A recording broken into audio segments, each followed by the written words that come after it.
सोचिए, नींद से जागते ही आपको खबर मिले कि आज पानी नहीं आएगा तो आपका क्या हाल होगा।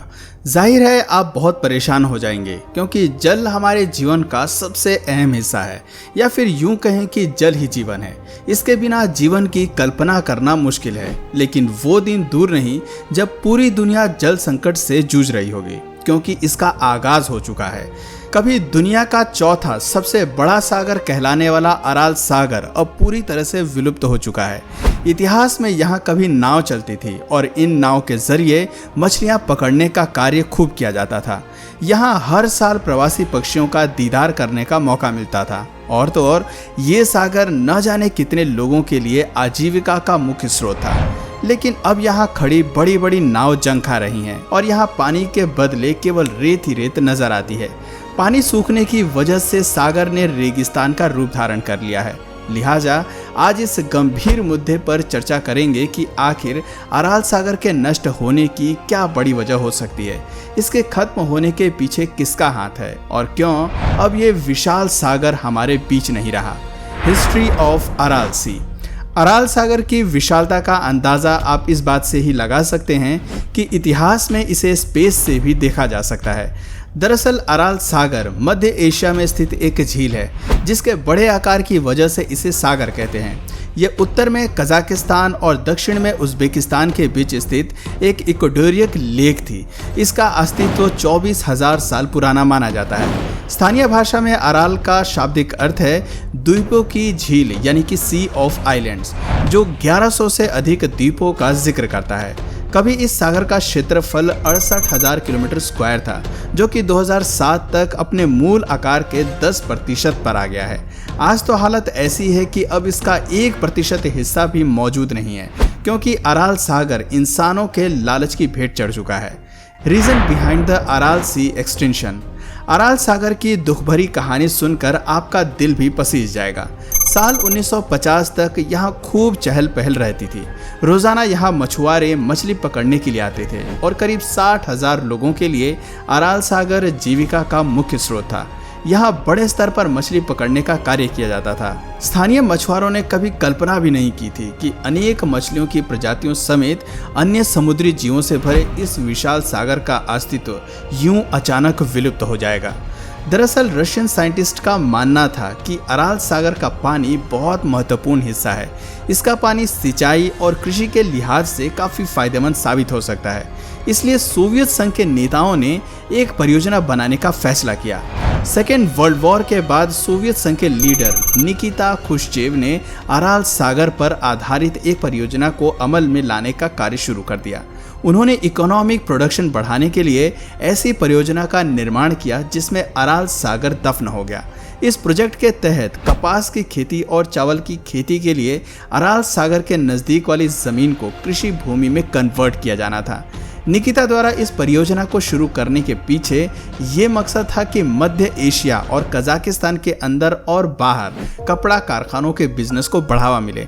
इसके अलावा वो कपास को एक्सपोर्ट करके इकोनॉमी को और बढ़ाना चाहते थे।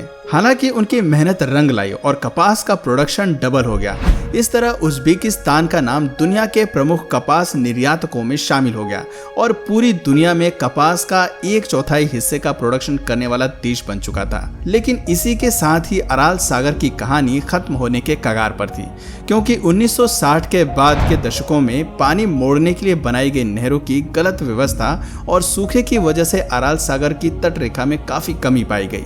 एक गलत परियोजना और लालच के चलते 1960 से 1980 के दौरान अराल सागर में करीब 75% पानी की कमी दर्ज की गई।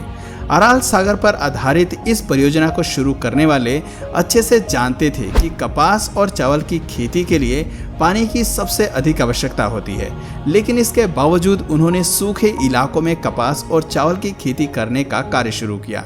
नतीजतन अराल सागर सूखाग्रस्त क्षेत्र में तब्दील हो गया।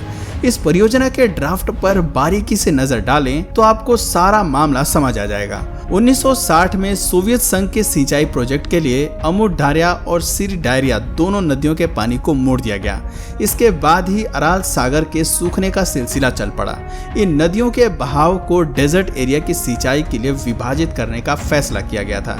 अमू दरिया और सियर दरिया के जरिए इस सूखे इलाके को सींचने का कार्य किया जाता था। ये दोनों नदियां दक्षिण पूर्व की पहाड़ियों से पिघली बर्फ और स्थानीय वर्षा का पानी अराल सागर में डालने का काम करती थी। मगर तत्कालीन सोवियत संघ सरकार ने यहां कपास समेत दूसरे कृषि उत्पादों को बढ़ाने के लिए इन दोनों महत्वपूर्ण नदियों के पानी की दिशा का रुख ही बदल दिया। कैनाल और डैम के जरिए इस कार्य को अंजाम दिया गया और इस कारण अराल सागर में पानी की आपूर्ति लगभग बंद ही हो गई। नदियों की दिशा बदलने और पानी की डायरेक्ट सप्लाई बंद होने से अराल सागर में पानी की कमी बढ़ने लगी और ये सूखने लगा। इसी के साथ ही खारेपन के लेवल में भी इजाफा हो गया। अराल सागर के नष्ट होने की एक अहम वजह ये भी है कि यहाँ हानिकारक रसायनों और उर्वरकों के बहाव की वजह से ये प्रदूषित हो गया। 1997 में सूखे की वजह से ऐसी हालत हुई कि अराल सागर 4 लेक में बंट गया। इन्हें उत्तरी अराल सागर, पूर्व बेसिन, पश्चिम बेसिन और सबसे बड़े हिस्से यानी कि दक्षिणी भाग को अराल सागर का नाम दिया गया। साल 2009 तक अराल सागर का दक्षिण पूर्वी भाग पूरी तरह से सूख गया और दक्षिण पश्चिमी हिस्सा पतली पट्टी में कन्वर्ट हो गया। जब पर्यावरण चिंतकों की नजर दम तोड़ते अराल सागर पर गई तो उन्होंने इसके अस्तित्व को बचाने के लिए खूब आवाज उठाई और अराल सागर को सूखने से बचाने के लिए डैम प्रोजेक्ट बनाया गया जो 2005 में पूरा हो गया था। इसके बाद साल 2008 में अराल सागर में पानी का स्तर 2003 की तुलना में 12 मीटर तक का बढ़ा हुआ दर्ज किया गया। मगर सच्चाई तो ये है कि इन सब के बावजूद सागर की स्थिति में ज्यादा सुधार नहीं आया क्योंकि तब तक बहुत देर हो चुकी थी। वहीं ग्लोबल वार्मिंग के बढ़ते प्रकोप की वजह से अराल सागर को बचाना लगभग नामुमकिन सा हो गया था। साल बीतते गए और अराल सागर के सिकुड़ने का सिलसिला कायम रहा। नासा की माने तो 1960 में अराल सागर में बर्फ पिघलने और बारिश की वजह से 50 घन किलोमीटर ताजा पानी पहुंचता था, मगर 1980 तक ये आंकड़ा 0 दर्ज किया गया। 2014 में नासा ने अपने सैटेलाइट की मदद से फिर से अराल सागर की कुछ तस्वीरें साझा की, लेकिन इस बार मामला काफी चौंकाने वाला था। नासा ने खुलासा किया कि अराल सागर सूख गया है और आखिरी सांसें गिन रहा है। झील सिकुड़ती जा रही है और इसके खत्म होने से स्थानीय जलवायु भी प्रभावित होगी। बताते हैं कि अब यहाँ गर्मियों में ज़्यादा गर्मियाँ और सर्दियों में अधिक सर्दी पड़ती है। सबसे ज़्यादा नुकसान 2014 में रिकॉर्ड किया गया। दरअसल दक्षिण अराल सागर का पूर्वी भाग जो मूल झील का केंद्र है लगभग सूख गया था। इस तरह वर्तमान में अराल सागर अब पूरी तरह से सूख चुका है। यहाँ पानी की एक बूंद भी नहीं बची है। बड़े अफसोस के साथ कहना पड़ रहा है कि 24,000 साल पुराना अराल सागर अब सिर्फ इतिहास का पन्ना बनकर रह गया है। इसका अस्तित्व लगभग पूरी तरह से मिट चुका है। अब यहाँ केवल रेत और नमक के टीलों के अलावा सिर्फ जंग लगे जहाज ही दिखाई देते हैं। पानी का कोई नामो निशान नहीं बचा है। जब यहाँ तेज हवाएं चलती हैं तो ये बालू मध्य एशिया से उड़कर जापान और स्वीडन तक पहुँच जाती हैं। एक्सपर्ट्स का कहना है कि ये रेत स्थानीय लोगों के लिए बीमारी का कारण बन सकता है। यहाँ प्रकृति का इतना भयानक प्रकोप पड़ा है कि जीना दुश्वार हो गया है। अराल सागर के सूखने का सबसे ज्यादा नुकसान यहाँ के समृद्धशाली मछली उद्योग पर पड़ा है। मछली उद्योग पूरी तरह से खत्म हो गया है। इसी के साथ ही यहाँ बेरोजगारी और आर्थिक परेशानियों का सिलसिला जारी है। एक रिपोर्ट की माने तो अराल सागर के नष्ट होने के साथ ही लोगों के पास यहाँ रहने की वजह भी खत्म हो गई थी। न तो अब यहाँ रोजगार बचा था और न ही जनजीवन। ऐसे में स्थानीय लोगों ने पलायन करना शुरू कर दिया। आपको बता दें कि अराल सागर के जीवन और संघर्ष के नाजुक दौर में एक समय ऐसा भी आया जब इसका तट मोयाक शहर से कई किलोमीटर दूर चला गया।